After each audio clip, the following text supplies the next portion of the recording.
Everyone is so busy talking about Tiffany, Cartier, and Pandora that they have completely missed 5 jewelry brands quietly delivering more value per dollar than anything you will find at the mall. These are not luxury brands. They are not famous brands.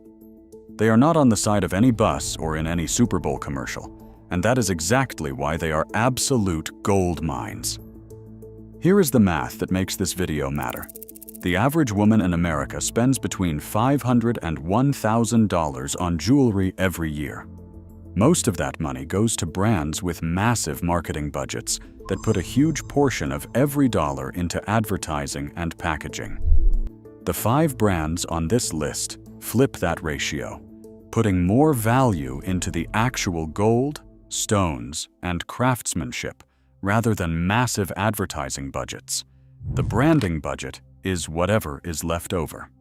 Today we are breaking down 5 cheap jewelry brands that everyone ignores, but they are absolute gold mines.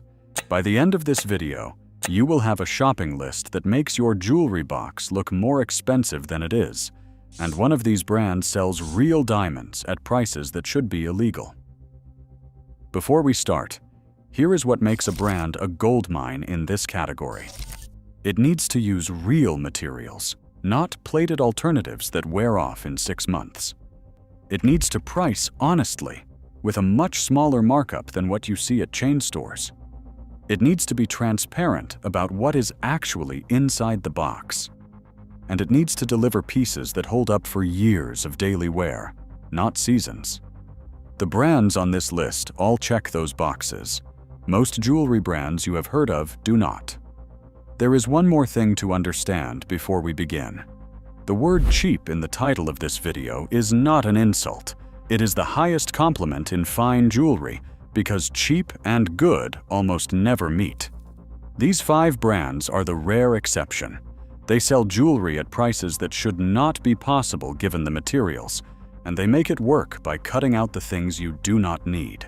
The celebrity endorsements, the Fifth Avenue real estate, the magazine spreads, the seasonal repackaging campaigns.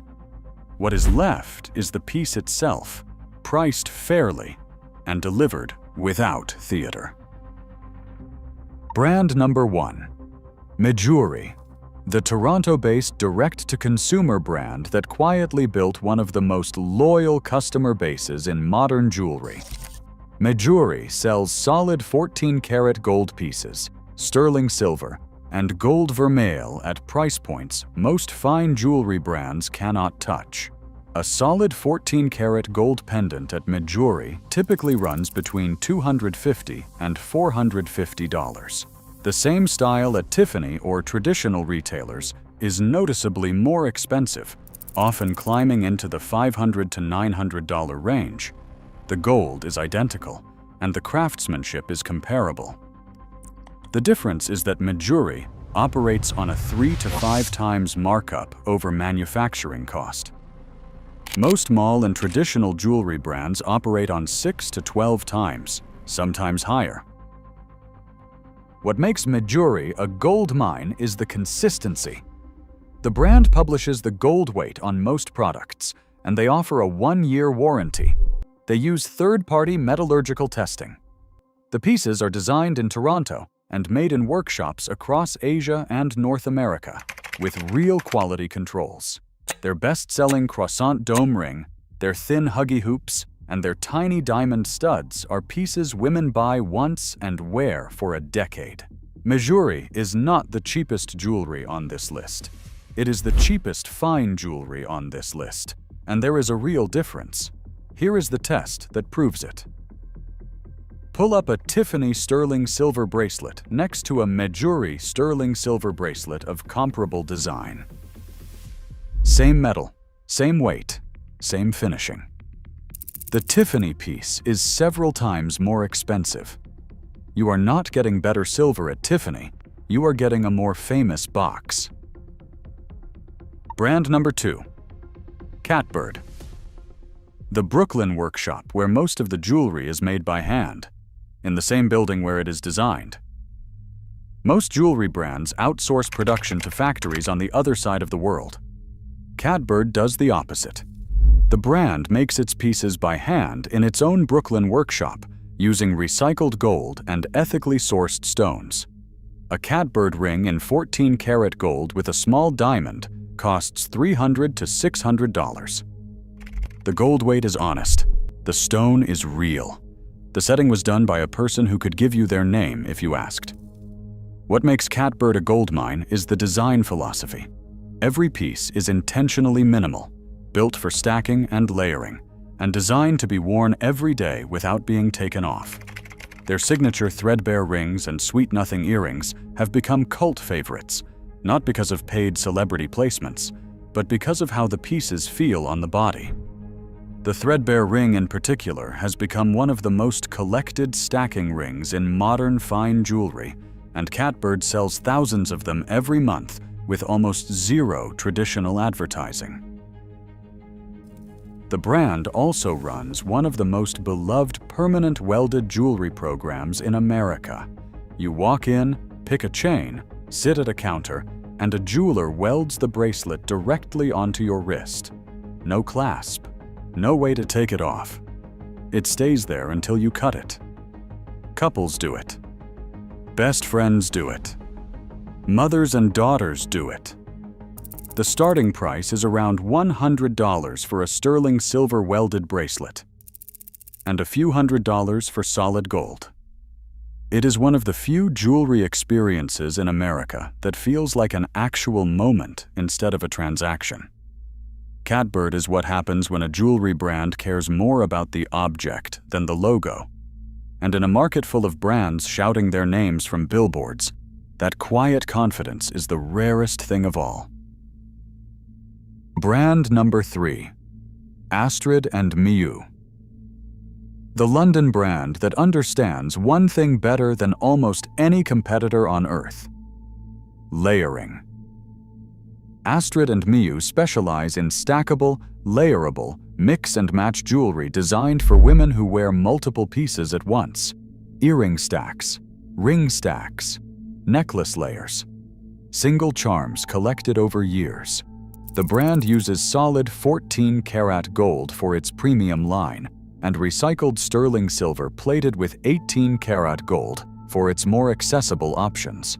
Prices start around $50 for sterling silver and climb to $400 for solid gold pieces with diamonds.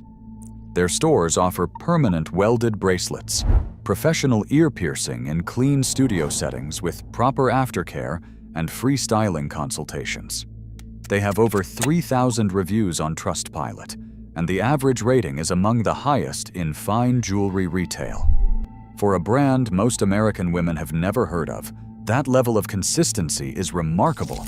Walk into any Astrid and Miyu store, and you understand why they have survived in a saturated market while bigger brands collapsed. The brand opened its first United States store in Los Angeles in 2025, which means most American women are about to discover them for the first time.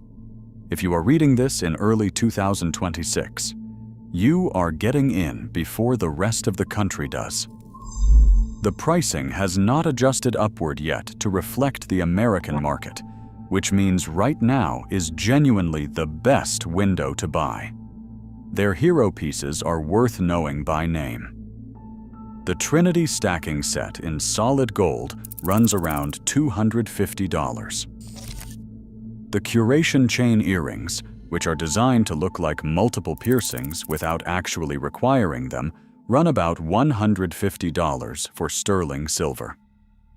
The pearl drop earrings in solid gold start around $180. None of these prices match what you would pay for similar quality at a chain store. None. If you are taking notes, subscribe. The next 2 brands on this list are even more underrated than the first 3, and the last one sells real diamonds at prices that should be illegal. The 4th brand has the Duchess of Cambridge as an unpaid fan, and the 5th brand sells more carats per year than most jewelry chains in America. Brand number 4. Missoma. The London-based brand that quietly built one of the most influential fine jewelry catalogs in the world. without spending a dollar on traditional advertising. Founded in 2008, Missoma sells gold vermeil, solid gold, and sterling silver pieces at prices that consistently undercut competitors for comparable quality. The brand's signature is its use of semi-precious stones, Baroque pearls, and coin medallion designs that look like they belong in a museum gift shop for a civilization that knew how to accessorize. A gold vermeil pendant at Missoma retails for around $120. The same pendant at a traditional jeweler runs 3 to 4 times that. What makes Missoma a gold mine is the brand's discipline. Their margins are transparent. They publish material information openly. The Duchess of Cambridge wore Missoma pieces repeatedly before the brand paid a single dollar for celebrity placement. The exposure was earned, not bought.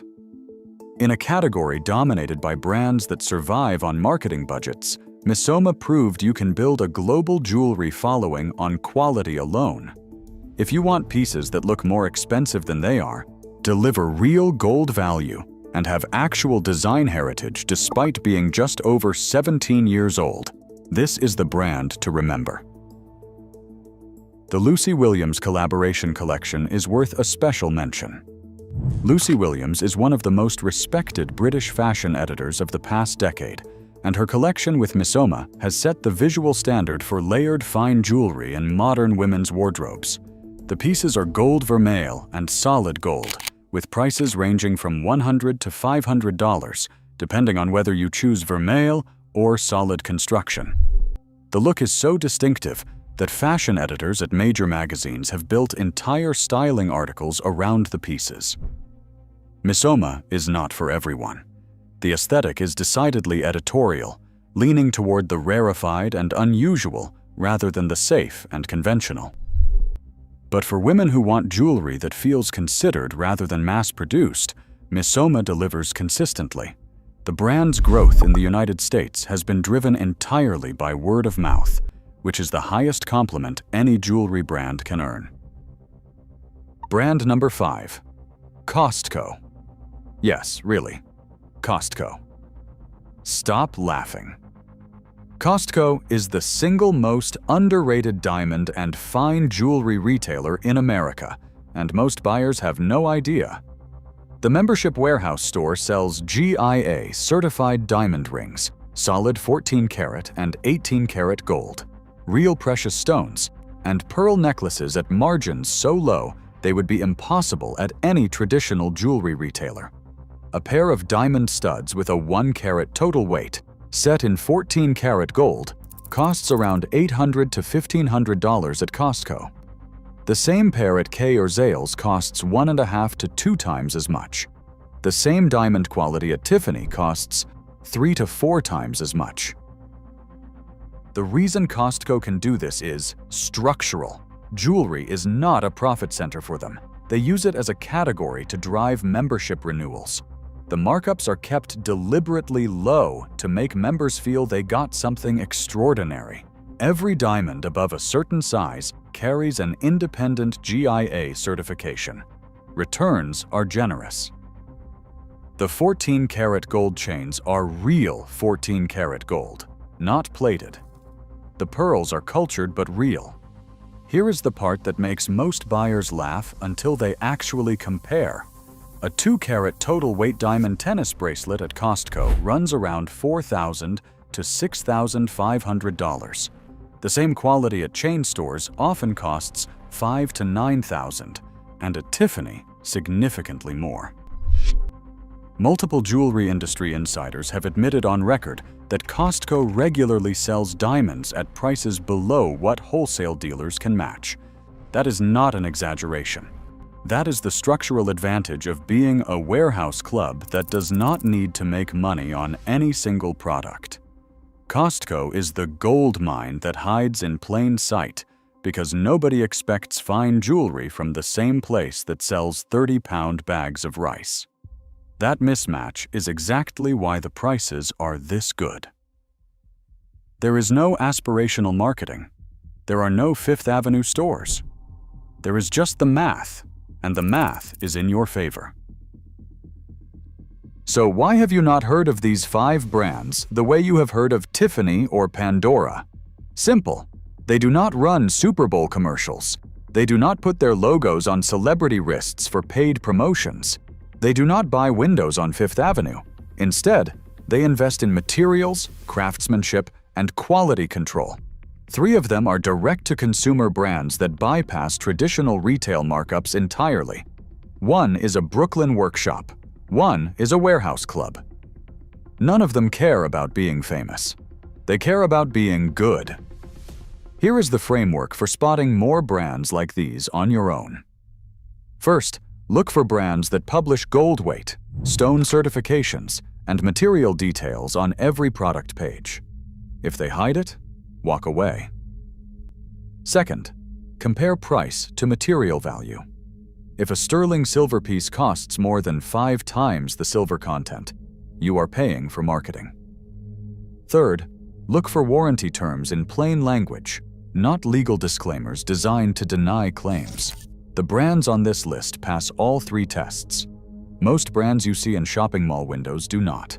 The 4th question is the one nobody asks, but should. Where does the brand spend its money? You can usually tell from a brand's Instagram feed and homepage.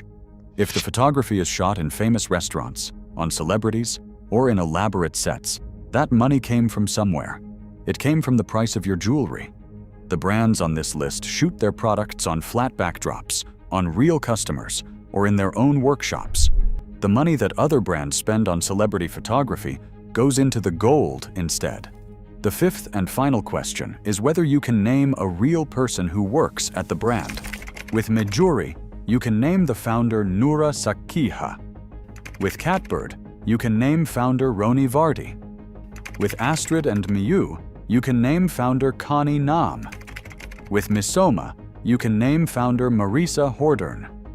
With Costco, there is no single founder, but there is a transparent corporate structure that has not fundamentally changed in 40 years. Big brands hide behind logos. Goldmine brands have human beings behind them. That is not a coincidence. It is the entire point. The 5 brands on this list are not secrets. They are not insider information. They are public companies with public websites that anyone in America can buy from today. They are simply ignored because the jewelry industry spends billions of dollars every year teaching consumers to look at the wrong brands. Now you know which brands to look at instead. The next time you reach for your wallet for a piece of jewelry, this is the list to remember.